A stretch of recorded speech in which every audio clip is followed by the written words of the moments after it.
प्रत्येक थोड्या वेळानंतर आपल्याला येणारी प्रत्येक टेक्नॉलॉजी ही जुनी होत जाते, पण एकच गोष्ट अशी आहे जी कधीच जुनी होत नाही आणि ती म्हणजे आपली क्रिएटिव्हिटी. हेच लक्षात ठेवून हा UI डिझाईन शिकण्याचा प्रवास सुरू करूया.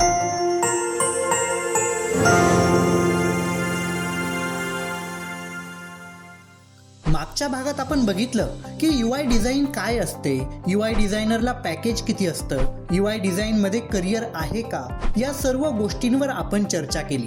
आजच्या भागात आपण UI डिझाईनसाठी लागणारे टूल्स आणि हे टूल्स शिकण्यासाठी, हे टूल्स वापरण्यासाठी आपल्याकडे कोणत्या प्रकारचा कम्प्युटर किंवा सिस्टीम हवी आहे, या गोष्टी आपण आजच्या भागामध्ये डिस्कस करणार आहोत. मित्रांनो, डिझाईन कोणतीही असो, ती बनवण्यासाठी आपल्याला वेगवेगळे सॉफ्टवेअर लागतात. मग त्यात Photoshop, Illustrator, Corel Draw, in design सारख्या असंख्य सॉफ्टवेअरची यादी आपल्यासमोर येते.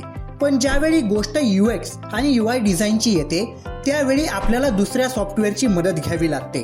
आता मार्केटमध्ये UX आणि UI डिझाईनसाठी अनेक सॉफ्टवेअर, वेब ॲप उपलब्ध आहेत, पण ह्या सिरीजमध्ये आपण फिग्मा या टूल्सबाबत डिटेलमध्ये माहिती बघणार आहोत आणि फिग्मा टूल्स शिकणार आहोत.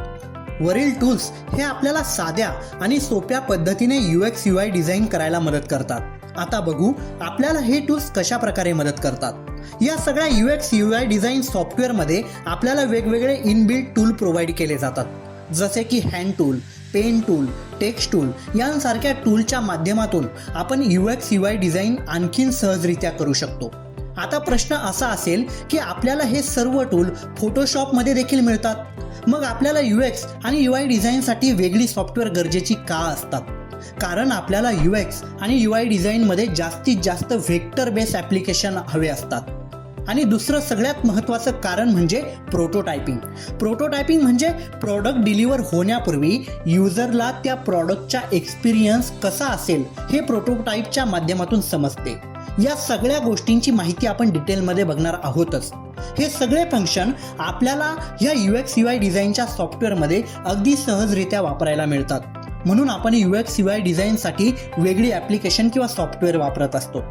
या सिरीजमध्ये आपण फिग्मा या सॉफ्टवेअर संदर्भात माहिती घेणार आहोत आणि हे सॉफ्टवेअर वापरण्यासाठी तुम्हाला कमीत कमी 4 GB रॅम आणि 512 GB स्टोरेज म्हणजेच हार्ड डिस्क असणारा संगणक किंवा सिस्टीम हवी आहे.